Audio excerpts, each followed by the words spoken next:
What's going on, guys? Welcome back to Chelsea Fan TV. Welcome back to another episode of 5 Things We Learned. The season has officially started, and what a perfect way to start. 5 things with 5 goals in a game. I don't know when the last time it was that I even saw 5 goals in a Chelsea game that wasn't against us, but it's good to see us turning new corners, especially in Pochettino's first game. I'm wearing this shirt for a specific reason, by the way. Just as a reminder, everything that we've gone through. Look how we're already starting to look now. We've cleared out the deadwood and we've cleared out all of these shitty little player stands and these shitty little debates over meaty players. Now, the first thing I want to say is, I know it's Wrexham and I'm not going to jump to too many conclusions of this game, but the first point I want to make is that was just so fucking relieving. Like, it was refreshing. It was just good to watch a Chelsea team play with some fucking passion, some pride, some footballing IQ, play with some intent to win, actually keep the tempo of the game going longer than 30 minutes. Like, there was a lot of little things you could already see that we've improved on. The players, I'm going to delve into the players, the good, the bad, the ugly, and all of that. But as a first, I just want to talk about the way that we played, because that was so good to see. It finally felt like Chelsea again. You guys know the whole of last season I was calling us Fulham Broadway FC because that shit weren't Chelsea. That weren't Chelsea. But the passing patterns, the press, the counter press, the movement off the ball, the link-up play. The players actually looked like they hadn't met each other 24 hours ago for once. Unbelievable. Unbelievable. I'm trying not to delve into individuals this early into the video. We are going to get into all of it, but as a squad, as a unit, unbelievable. Second half, I won't lie, we did peter off a little bit, but I do think the substitutions played a part in that, and that's not Poch's fault. Like, the first 2, 3, 4 pre-season games, they're all just about getting players up to fitness. Give someone 45 minutes here and there, take them off, bring somebody else on for another 45. Players start getting more match sharp. Players start getting more fit. That's just the whole point of using these pre-season friendlies. So there's no issue with that. But we did look a little bit worse in the second half. And it is what it is. I don't care. We scored 2 more goals. At the most, we just conceded a couple more chances and we lost a little bit of control in the game. But that was going to happen. That was going to happen anyway. The first 2 players I want to talk about. This is my second point. Casadei and Santos, these two already look like a great partnership. I feel like if they continue on this run, do we need to talk about depth in midfield? I don't think we need to. Hell, if Casadei can produce those performances against Premier League sides, yeah, he shouldn't be going on loan. Shouldn't be going on loan. That guy looks the definition of a Rolls-Royce midfielder. His ball carries looked amazing. The assist for Nkuku's goal, the amount of fucking times I have seen Mason Mount in that position and that dickhead just passes to the wings and slows down our attack. Every single time. Casadei, what does he do? Forward pass. Who would have figured that one out? That guy already looks brilliant. And again, it is Wrexham. I do want to see what he's like against Brighton on Saturday night. That is going to be the real intriguing look for me. But yeah, he looked amazing. Santos looked quieter, but like he was the deeper midfielder. You are going to look quieter, but I thought he still had good ball carrying, good positional awareness, kept things ticking. And to be honest, when he came off, the midfield looked a lot easier to penetrate. A lot easier to penetrate. Santos, to me, that could be the emergency 6, like the depth that we need. What's his name? Casadei. He could potentially be going into the team if he continues to improve in this level. You could see him getting into the team by the end of the season. But as of now, that would be depth for the box-to-box position as well.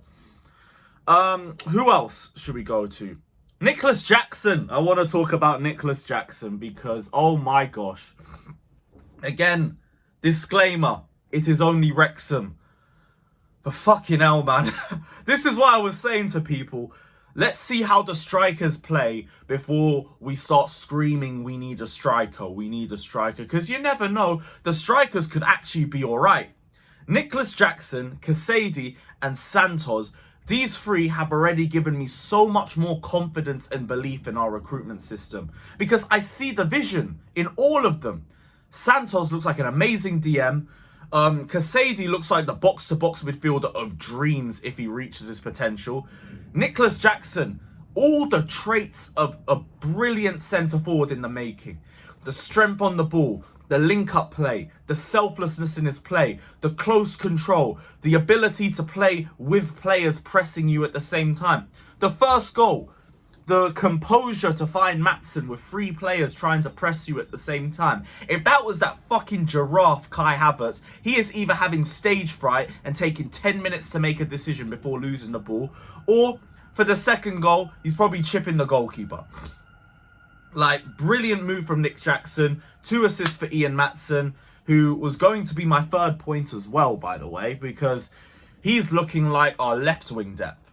And with Maatsen and Mudryk on one side and Sterling and Madueke competing on the right, don't even think we need a winger. I don't even think we might need a winger. Again, it all depends on the next few friendlies. When we play the Premier League teams, we might see something completely different. It might not look as pretty as it did against Wrexham. But as of right now, I see a lot of the ideas that Chelsea are trying to implement. In the style that we play, in the application of it as well. The link-up, the players already seem to understand what Poch is asking of them.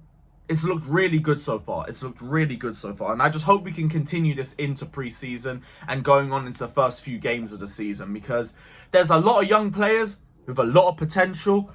We need to see how they realise it.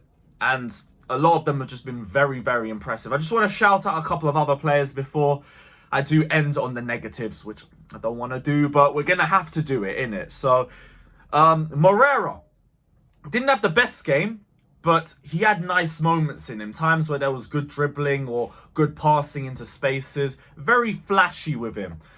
Still seems a bit raw to me. Might need to go on loan and all of that, but didn't have a bad game. Angelo Gabriel, another raw one. But he's got good movement, good dribbling, and he's got a brilliant eye for a pass. Found Sterling in a great position in the second half, but Sterling will Sterling.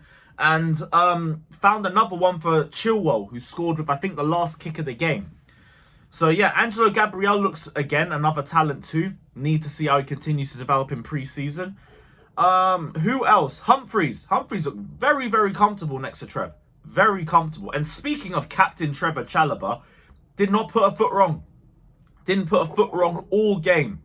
We should not be getting rid of Trevor Chalobah. I will keep saying this. I don't get why Chelsea are willing to listen to offers. And I don't get why so many fans are willing to see the back of him.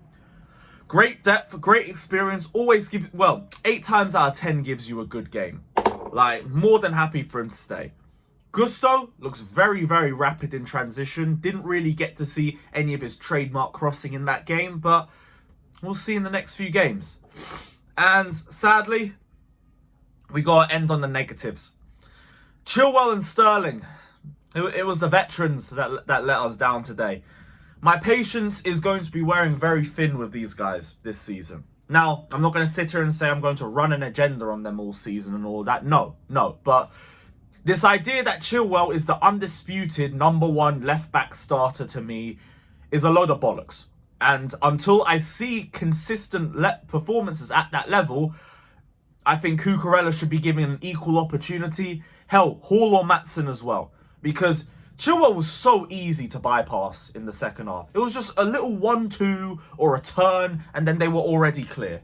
He had a good chip, fair play, but I am not letting that master performance. It just wasn't good enough. Same thing with Sterling. Good assist for Conor Gallagher, but other than that, like, he was just very sloppy, lazy at times.